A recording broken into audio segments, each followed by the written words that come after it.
Hello friends, welcome to the Storyteller's Guide on Gilding Light, where we take adventure storytelling to the next level, thanks to our sponsors, Idle Champions of the Forgotten Realms and World Anvil. I'm Satine Phoenix, your story guide for today's Storyteller's Guide episode called To Be Continued.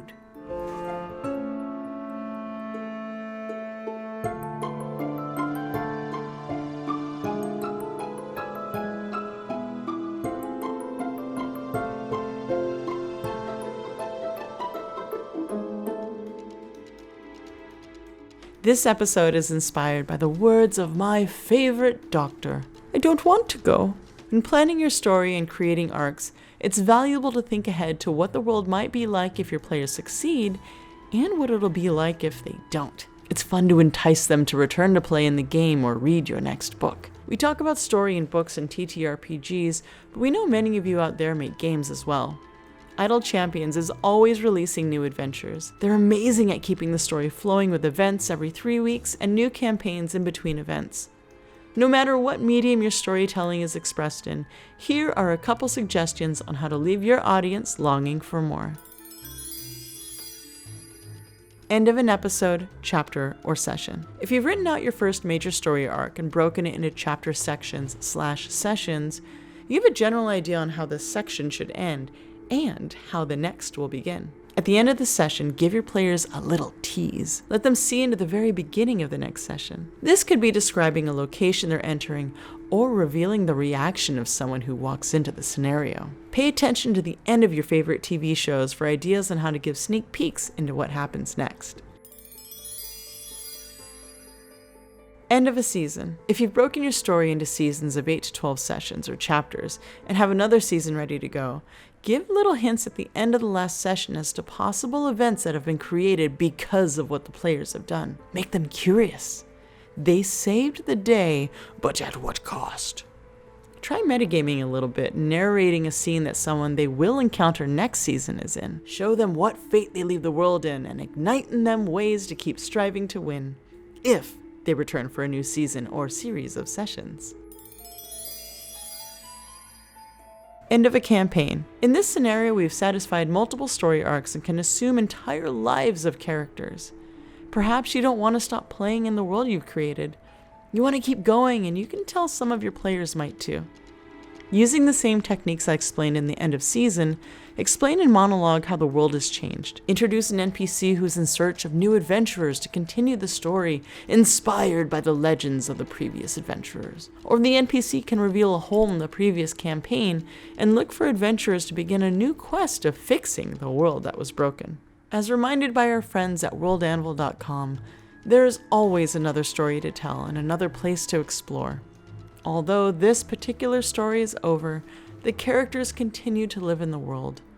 The stories we tell don't have to end with these players. Their items might be found in museums, and their exploits may be the stuff of legend. You know, I too don't want this to end. So, let's discuss all of this with our special guests and begin our quest here on the Storyteller's Guide after these short videos.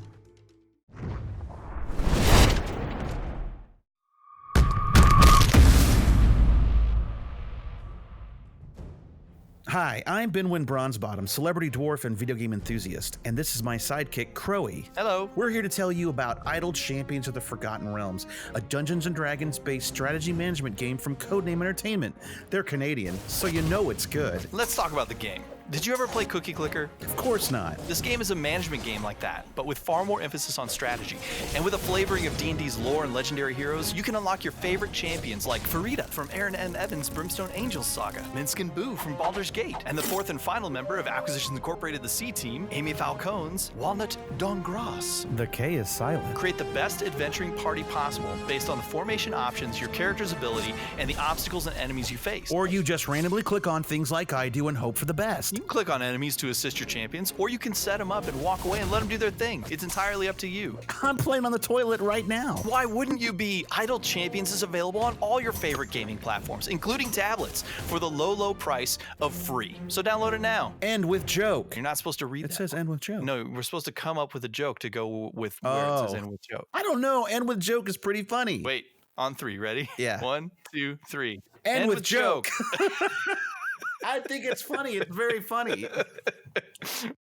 One of the biggest problems that storytellers face while in session is that when you're searching through your notes and books, you're breaking the flow of the game.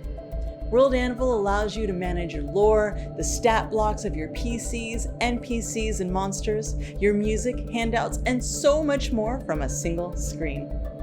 Fill your maps with lore and bring your worlds to life by connecting locations, NPCs, races, and monsters to the lands of your world with interactive maps. Track the history of your world, the adventures of your party, and all your major NPCs with timelines. World Anvil is not just for D&D 5e, it supports any other game you want, since you can build stat blocks in any system you're running and play your campaign in it, as every proper homebrew tool should aim to do. Oh, and you can make your own system too. Create an account now at worldanvil.com and join the World Builders Guild. Use the code Storyteller for a whopping up to 30% off Master and Grandmaster memberships. That's worldanvil.com.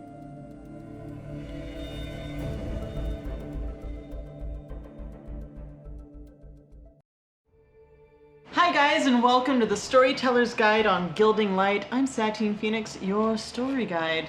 And today we have an awesome episode. It is the last episode of our season.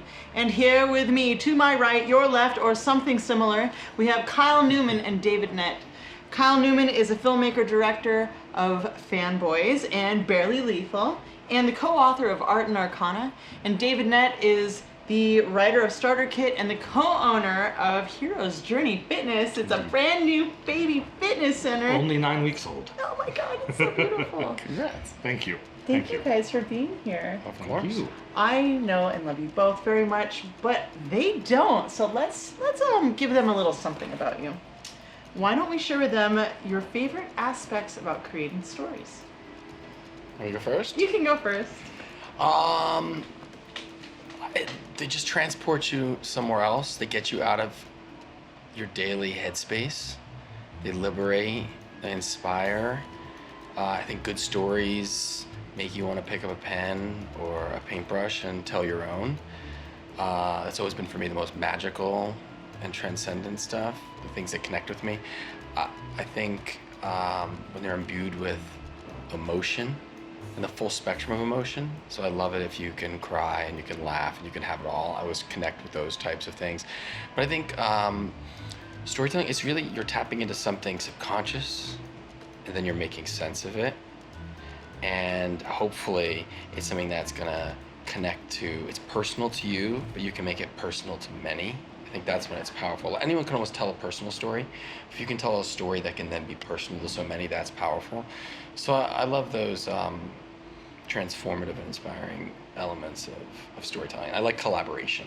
So I do like to work with other people. As a filmmaker, I often work with a writer if I'm not writing it myself, or we'll co-write. And I think since, especially a screenplay is not the finished art form. Yeah. It's an art form in itself, but it's not the finished state. It's like the blueprint. So it's good to work it out verbally, emotionally, comedically with another person and feel it through and almost beta test it. You know, I love that side of it, the collaboration, because my background was painting, and I always felt like I could just sit in a room and draw or paint. But I wanted to vocationally do the other stuff. I wanted to get into design and photography and performance and the art direction and all of that stuff. That's what's magical about filmmaking, because you're bringing it all together and it coalesces almost alchemically into something special. So I think collaboration's a big part of me. That's why I love RPGs and RPG storytelling. You're a fantastic dungeon master, by the way. Thank you. I just really started. I did a little bit when I was a kid with some D&D, some of the Star Wars West End stuff, Car Wars, things like that, and GURPS, Supers. But then playing D&D again in this recent era, I was always letting other people DM. So I just got back into it, and you joined our group, which is so much fun. And you guys are also very benevolent players, so it makes it easy. The Instagram looks amazing. I was just assuming it sucked, otherwise it was just the Instagram. He pays us to put on that smile. That's what I figured. No, it's really, really fun. Thanks. Okay, what are your favorite aspects? Gosh, I mean, Kyle named so many of them. I think story is really important to us as human beings. It's necessary. You know, we need stories to help us make sense of the world around us, to help us make sense of each other. It's not just art, or it's not just superficial as some people think of as art. It's something that's necessary to who we are as people. So I'm a big reader. I love to read. Reading and TV is sort of how I consume stories. I like longer, drawn out stories. So as a dungeon master, I love running longer campaigns. That's some of the most fun to me, is developing a story with other people over a long period of time. That to me is super glorious. And I also think story, as you were saying, story transports us, and it can make the mundane exciting. It can make scary things easier. At Hero's Journey, at our gym, we add story to a lot of our workouts. We cater specifically to people like me who didn't have a lot of access to fitness or didn't feel comfortable there, but adding story to the things we do helps them not only just be palatable, but helps them be exciting and fun, and helps you remember the joy of the thing that you did when you leave the gym, not just the sweatiness, which is, I think, a nice thing. And it also brings people together, like you were saying, the collaboration aspect of it, when you can tell a story with other people. It's, again, why I love role-playing games so much. Sharing that act of creation and building upon each other's work and telling each other stories, even as you're telling a whole story together. It can be really beautiful. There's a lot of hormones that get fired in your brain, that a lot of oxytocin released when those things work well. I really have this fantasy that when people roll ones, you make them do push-ups. I just really want that. It's very in my important life. that there's no punishment at the gym. You don't want punishment for things. But in my D&D game, that's what I do. We do that. Well, are you guys ready to create an adventure? Let's do it. Yeah. Okay. So, loosey goosey. This is like the most loose, little, tiniest, bittiest prompt that we've ever done on this show. Perfect. Exactly what we were hoping for. Oh, give us nothing. You get nothing. Okay, 6 level 5 characters, a 4 to 6 hour game. The idea is that you're gonna build up to a badass cliffhanger. The theme is to be continued. So I think first at the beginning, let's agree it's a 4-hour game instead of a 6-hour game, because I feel like when you say you want to end in a cliffhanger, if we're talking about traditional storytelling structure, you're talking about telling Acts 1 and Acts 2, and leaving it as the reveal of, the inciting or the reveal, the turn of Act 3. We're going to leave it there, right? Yeah, that's great. So I think that's the start. That's cool, yeah. That's my contribution on it. Okay. And that's it. That's it. And That's all good I got. night. I mean, sometimes if it's a traditional story and it's not an RPG, you're really thinking in terms of specific character needs and what themes they're going to activate. I think for an RPG, you want that sandbox and that platform so everybody can get something out of it. Mm-hmm. So I probably should hone in on the environment, what's happening maybe socially and economically in this world, and what the technology is like. Yeah, I like that. I think maybe fantasy. Yeah, that'll be solid. Like higher fantasy, or what about light on magic? We start in a world that was once a high fantasy world. Sure. So in the ruins of a greater age, a little bit of like Tolkien kind of stuff. Yeah. So you're in the shadow of magic and wonder that came before you, and that'll give us maybe something to work toward in the end. Maybe the reveal will be something from that older age. I like that in our world. There's all these.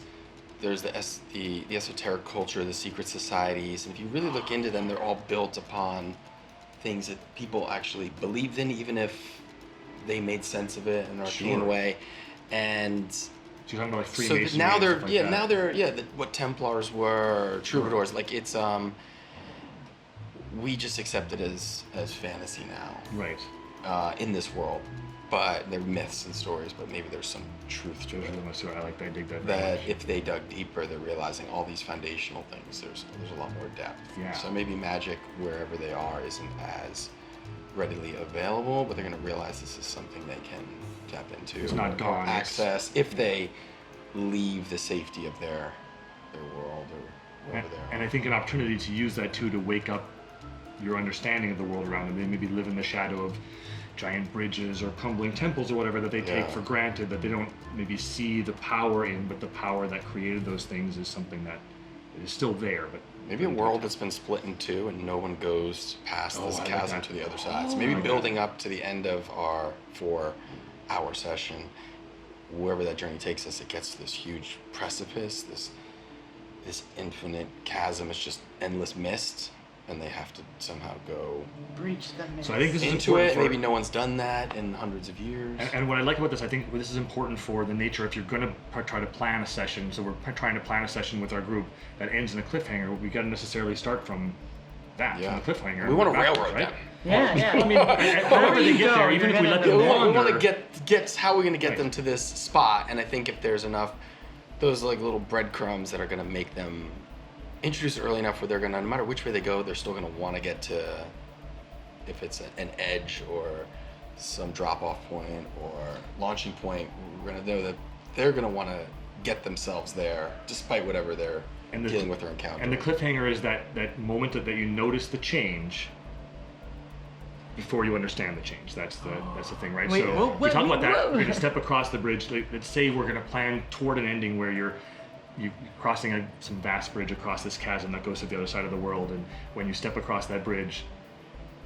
it could be something like your foot falls and everything goes dark, and you realize cool. that and the night sky rises and the moon rises and everything is dark, and that's the end. That's our cliffhanger. Yeah. You know You know what I Like like a too trust is thing. it was in Indiana Jones and the Last Crusade. You know, he's going through the temple at the end, Yeah. and he has to put that faithful step Yeah, out. yes, There's always That leap been of a faith. bridge there. Yes. So maybe there's some type of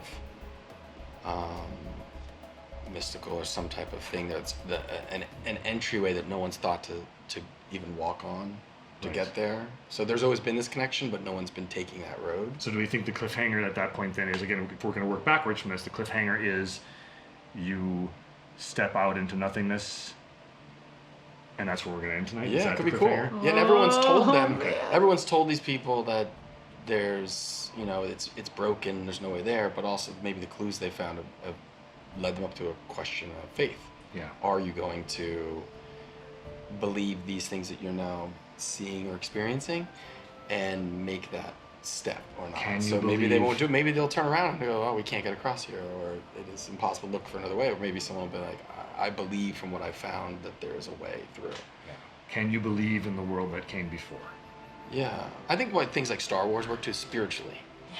People like that the spiritual belief. It was pretty, amorphous and pulled from everything. And I think if you can connect with people, characters, spiritually feeling like there's something in it for them, no matter what their alignment is or what their background, I think if we're asking them to make a leap of faith, that might be cool. I think maybe that's a good cliffhanger. Yeah. I like that. So- That's how we end. Then, Yeah. okay, leading up to that, what is known about this chasm? So because there's what these people have been told, and then there's the reality, right? So what have they been told about it? Why, and this actually comes before the hook. Well, so I think ultimately, if we're going to, with this chasm idea, this is the end of the world. It's as like, far- yeah, this maybe is- it used to be half a city that was split, or now it looks like old, Nepal type temples that are up on these mountains. before the other half of the great city was taken by the darkness. Yeah, and now it's Like Dark not City? what it used to be. Yeah. Now it's like people come and look at the chasm, but nobody. Yeah. They sell To trinkets and respond. hats. Like I saw the chasm. It's not what it used to be. Obviously, it was the vestiges of probably like So great do we culture. think then, winding it backwards for the setting of our adventure, do we think then that this bifurcated city with this chasm in the middle, do we think our adventurers live in the other half of the city already? Is that their domain? Or maybe who knows? Maybe if we think what's going to be on the other side, maybe the other side it's kept thriving and it's stuck with magic and something else is going on that's making people need to come there. So thinking a little bit about where they're going to eventually go, so we can put elements. So maybe this side of it has gotten dilapidated, run down spiritually and physically, so it's not what it used to be. So maybe there's elements we're talking about, like the old glory, like 1,000 years ago there was temples and beautiful buildings that had this, but now it's And maybe that the breadcrumbs that draw us to the other side, that the things that build the beginnings of the adventure are. It isn't. I was thinking originally in terms of like there was something sinister on the other side that had to be faced, but maybe what's really on the other side, like you were saying, is maybe the world on the other side is grander and more glorious and more magical or something. Yeah. But they're being kept out. So they've been rejected, or they may That's not cool. understand this, but their city's been rejected, and so the breadcrumbs that we can drop are the drops of magic that have somehow ended up on their side that lead them to an idea that the other side maybe isn't doom, the other side might be glory. Like a leak or something. Yeah, there's something that's leaked Something out, has or finally something, come over. or maybe the other side of the chasm, maybe they take people from this side. They're watching, and if someone is That's cool. good enough, or grand enough, or powerful enough, or smart enough in their eyes on the other side, they get taken. And so maybe we can start with somebody has disappeared. Yeah. It's it may feel like just a simple kidnapping in the beginning, but our PCs are a police force or the A-team or whatever that have been called in to help find this missing person, this missing child, or child's always easy because you have the immediate sympathy, right? And then through investigation, maybe they find that there are other people who have gone missing. It's not uncommon in this dilapidated, run-down part of the city, but specifically some of the other people have gone missing that they find in the first kind of discovery point. They're able to piece together similarities, and the similarities are, I don't know what those would be. What on the other side of the bridge? What do they want from here? Or they could maybe these people don't live in the city, but this person was taken, so then they have to journey there because they're clues they put together. They're being taken to this place, but really the person, whoever they're looking for, got taken to the other side. Right. So you So think they're the not other even side thinking reaches they have out to go to even- the other side. They're just thinking we're going to find this person that's missing. They're not anticipating the big quest or spiritual journey that's going to take them to this other side. Okay. But maybe there's been little clues that have filtered through. Maybe the other side is making this side forget that side Yes. existed. Yeah. I mean, it's been enough time for things to become So it's dilapidated, just but they're total weaving their myth magics in now. there. Yeah. Yeah. So nobody comes across, and maybe they have to venture up this mountain to the precipice to the city at the top of the mountain where this world split. So that's part of maybe the first 2 hours are getting them out of their kind of Their own quaint village. beginnings, where they live, and they've heard of this place, but that's not their life, and they have to go to this strange place. So it's a little exotic. So it's a beloved child of this village, maybe the daughter of Like an elder. the village elder, right? Yeah. Who's just disappeared. And so initial part is investigation in that town. Yeah. And the PCs will do the investigating that they will do. They'll question Realize people. the person's not here anymore. Because it's their town, we let them build some of the NPCs. We do maybe a little bit of the I know a guy mechanic that I use at my tables, or just straight NPC building where they say we want to talk to the to the banker in the town, and we say, okay, well, who's the banker? Tell me about who the banker is, and let That's the people at the table construct the world that they live in. So they do some investigating. Yeah. What they find is it's what we got to leave some clues that it's from the larger city, that something somehow Maybe the person that took the girl could be somebody that's familiar to. Maybe it's like the elder's like relative or brother, somebody that's been shunned or maybe speaks of the other side. And Maybe they don't speak at the other side. Maybe they have a cover story, and the they- cover story is they came from the city, they came to this small town to Yeah. escape the cruelty and the danger of that Yeah. other city. But they've been looking for someone in the village to take with them, and they found this person, and they've skedaddled. And they're going to realize that person isn't as sinister as they would anticipate, but there's a good reason why they took this person, maybe, that's actually inadvertently bringing them to the other side too. So are you revealing the other side before they get to the precipice? I don't think we reveal the other side till they get to We would the find that out city. later, I think. You're going to say this person, probably you think they're like a bad person, they took somebody, but maybe if they follow them to the other side, they'd realize the other side wasn't bad, and their reasons for doing, it's muddled, but it's not totally bad. There's actually something good.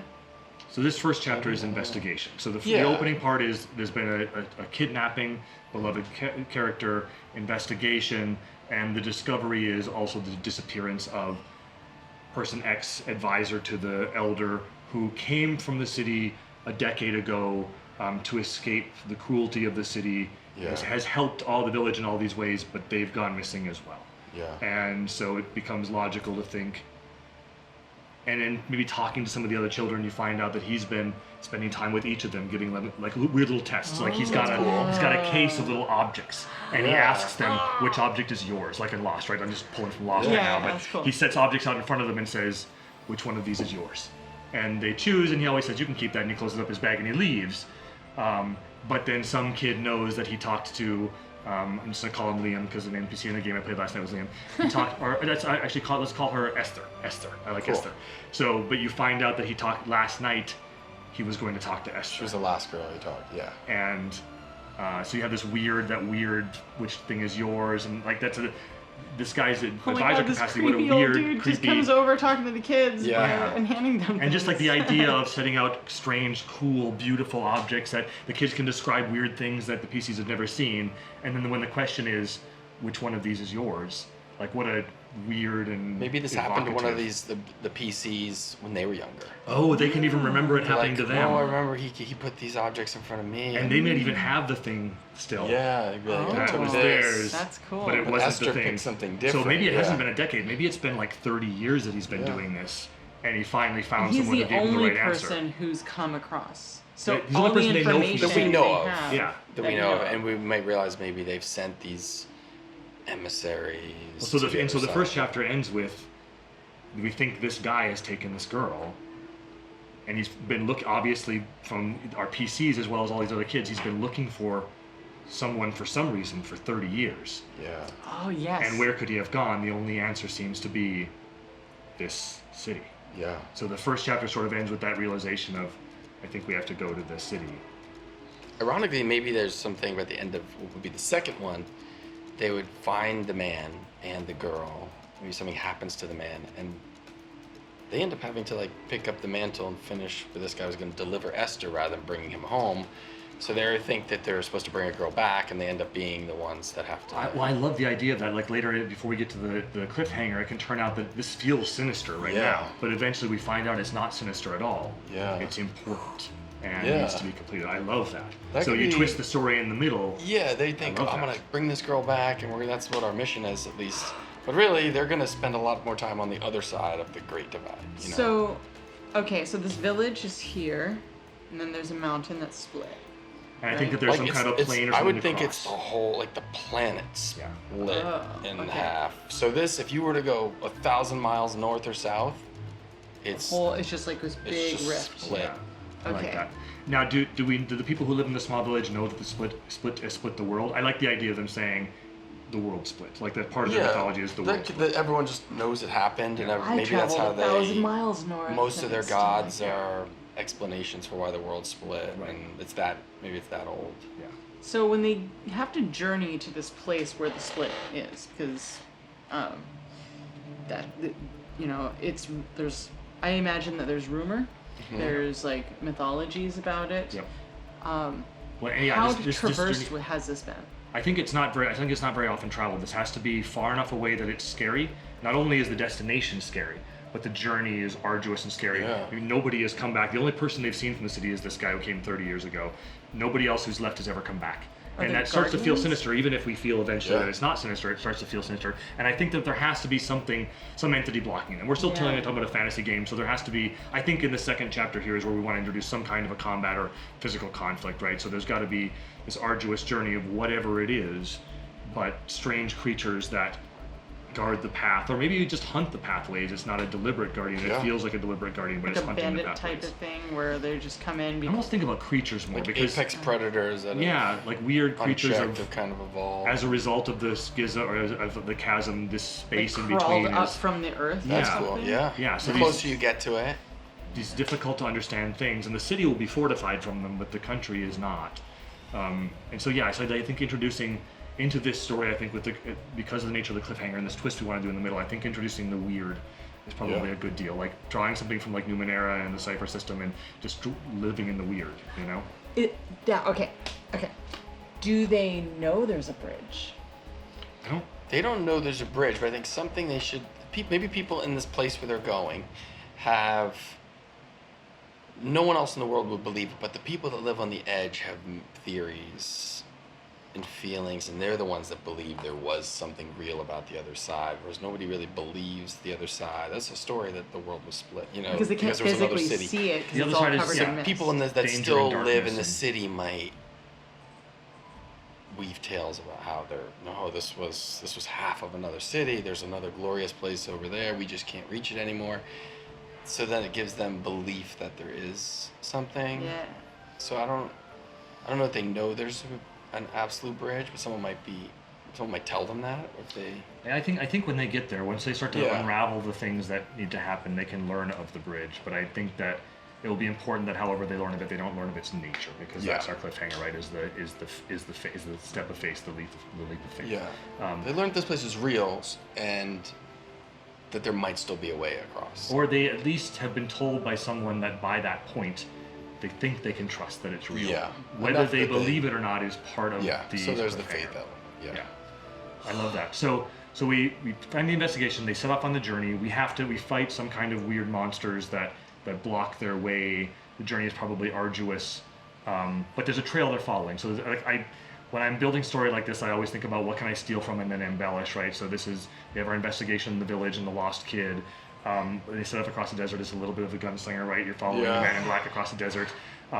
Weird encounters with weird creatures, and so that's an easy build. You have the hardships of travel as well as these monsters along the way. Not too many monsters because you don't want to exhaust people with fighting over and over again, but weird stuff they have to figure out, tracks that they find. They're being hunted maybe from the sky or from the sand or whatever. Yeah. So a couple of monster battles that are And enough some to scare. mythology woven in, some the things that they've heard stories about are now coming to life. Yeah, there's some trails of darkness anticipation, behind some of these things. Some real things, some things that were made up. So they might be able to roll history and one then of the creatures get that things wrong. one of the creatures that they fight or that they encounter, as in the middle of the fight it does something. It spreads its giant wings and it sees the golden feathers underneath, and they remember something from a children's story that they were told, or a It gives bedtime story. Truth to it. So they myth. start to feel like maybe those things are true, like you're saying, Yeah. setting up this idea that these things are maybe truer than they had ever imagined. I gotta Yeah. tell you, I want to read this book so bad. This sounds amazing. So you get the crossing, and then we have arrival at the city. So I think the city, it's got to be a walled city because it's protecting itself from the creatures around it, right? And it's massive, probably, if we're talking about a small village versus this massive city where people have walled themselves in for 1,000 years or whatever. So it's grown in like sort of organic ways with things perched on the walls and Some people stacks live of on things. the walls. Yeah. Because the And city got so full, maybe people started like building into the wall and platforms. and like cool cables suspending things, and nothing can touch the ground outside the walls because again of these creatures. But it's this stacked, crazy favela citadel. And the walls are like more like this because creatures could probably scale it, so they have to build it a little With like these weird barbed angles. things kind of curling out. Yeah, That is it's so built for its cool. own defense, and like in order to get into it, there's a platform that has to be raised up to the city, but it's almost never used because nobody comes. Maybe bigger mythology is whoever split the city, like if it was like someone that was like trying to be a god or something, like cursed something, they split it, they thought, then the byproduct was that by opening the earth, they didn't count on like a third entity coming. But I think So also maybe the that's- the important part of this mythology too is that person or whatever who split the city. The way the mythology is built is the evil and the darkness is on the other side, right? The person who split the world is on the other side, but really they're on the side of the person who split the world. The person who split the world was here, and that's why cool. their lives have have dissipated and have fallen apart, and the other side is the curse actually that backfired. Or something. Do you guys know that we've come to the end of our time? No Are way. you serious already? Holy cow. So easy. Yeah. So easy. I want to spend a little more time breaking the story later. We'll, I know, Well, let's right? all write it. Exactly. Let's all News play time. it. I want to play it. You're dungeon This master. will be fun. Or you're dungeon mastering. Both you guys can dungeon master. Yeah. So I have a few questions. Yes. What's the name of this city that you start in? Something simple, 1 or 2 syllables. Tanra? How do you feel about Something Tanra? like that, or something like playing off the idea of precipice, like precipice or something. So I think that's the city maybe. That's that where they're going to go city to. they Okay. start at. Yeah. So that's Tenra cool. is Tenra. this city. Tenra, yeah. And then the other one is called the Precipice. Or like precipice or something that's like not really precipice, but maybe. And several syllables, so it sounds Yeah. more complex. It's a little bit more of a Precipitous. mouthful. Yeah. Precipia. Yeah. Yeah. Something like that. Okay. And what is the name of the kidnapped girl? You Esther, say we Esther. say Esther. Yeah. Esther. What is the name of the wanderer that comes across? I feel like I have a weird fixation on syllables when I'm like how many syllables That's there cool. should be, and I can't even explain where that comes from. But I feel like it's like a 1 syllable, like get or tear or Yeah. bren. or something like that. Maybe like Lock, like I like L-A-H-K. Yes, I like that very that's much. Lock. great. Yes. Lock. Yeah. I love Mysterious. that. That does. It sounds mysterious, right? Yeah. Yeah. Okay. 2 more questions. What is the name of the monster that comes out of the world? What do they call it?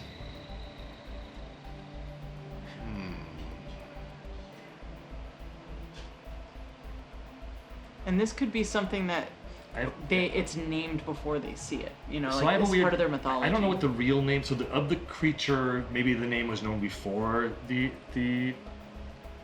ravine came or the world was split. But I think I just have this weird idea that in the story, the separation of the world is super traumatic, right? Obviously, even though they ended up on the side that they think is the good side, but it's actually the damaged side, the destroyed side. Yeah. I think for some reason I want to call the creature Heartache. Like I want it in the kids' stories. I want it to be referred to as it's the loss of the civilization, the loss of the magic that drove the world, the loss of the brotherhood when the city was together and then was split. I think the creature's called Heartache. Like I like the That is idea so of that, and maybe beautiful. the name is something else really, but it has devolved into over the years maybe it sounds like Heartache, but the Hatark or mythologists turned it something. into Yeah. Heartache. So That's yeah, cool. Hatark or something, but they call it the Heartache. I like that. Wow. This is so epic. Okay, last question. Are you ready? Yep. What is the name of the adventure? So this is the name of the larger story. That this is the cliffhanger chapter. So we're saying if you were to buy the book. Yes. Okay. Or you're going to play both sessions of it as the overall story. You don't want to give away that we're going to... I mean, I think the ultimate thing is reuniting the sides of the world. We don't want to give away that that's the point of it. Do we name it after the cataclysm that split the cities? Either named after the cataclysm or... Yeah, probably, because you don't want to say Great Divide, but you want to name it after, like... Probably the event. The event that's going to go... You're going to have to understand it in many different ways. The Is that rivening?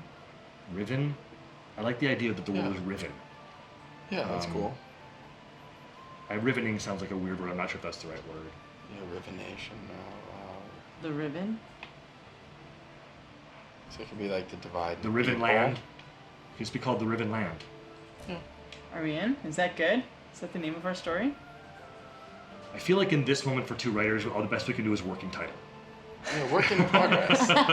Working title. The Riven Land. Parentheses. The Riven Land working title. Yes. Work in progress. Okay. Well, that is the end of this adventure and the end of our first season of the Storyteller's Guide. Thank you guys so much. This is gorgeous. Please tell everyone where they can find you, what projects you're working on, and all of the things. Oh, great.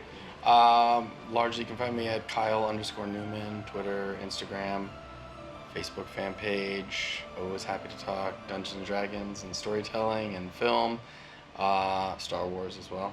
What am I working on? A couple things we're about to announce. I do some stuff with this collective of authors. We did Art and Arcana, Dungeons and Dragons, Art and Arcana, Visual History. We're doing some more stuff in that vein, both in the media world and in publishing. A few other surprises. So in that world, be on the lookout. Cool. For me, I'm at David Nett on Twitter and Instagram, Nett, all one word. And big things I'm working on right now, there's apparently a marathon of my show Starter Kit from Geek and Sundry coming on their Twitch channel soon. I just learned about that on Twitter, so apparently that's happening. Go check that out. There's a show where we teach you to play various role-playing games, and it's really dear to my heart. Right now I'm focused very much on the gym, so at Heroes Journey Fitness, our gym in Burbank, and you can find that at Heroes Journey LA on Twitter and Instagram. And I've got a couple of stories I'm collaborating with people right now, a couple of shorts, and another bigger project that are in its nascent stages that I'm working on. But the big thing is you can find all that stuff out just by following me. Cool. That's great. Awesome. As always, I'm Satine Phoenix, at Satine Phoenix on all the things, and the owner of Gilding Light that you are watching this on right now. I want to give an enormous, humongous thank you to our sponsors who have supported us and made this crazy idea brought to life. That is Idle Champions of the Forgotten Realms and World Anvil. Thank you so much for wanting to share these stories with the world just like I do. And also, thank you to the Sherman, which is in Sherman Oaks, California. It's a bar and a restaurant, and at night it is super cool. During the day, also super cool. And you should come by and visit. We will be having a big party here, actually. I think by the time this comes out, it will have already happened. It'll be the party was lit, by the way. The party was lit. That's what kids say, right? Yeah, that is right. Perfect, yeah. I will have been asleep for a long time before it gets lit. 9 o'clock or so is when I shut off. So I think we're doing it wrong. But yes, thank you guys so much for being a part of this, and I hope that these stories have inspired other stories for you.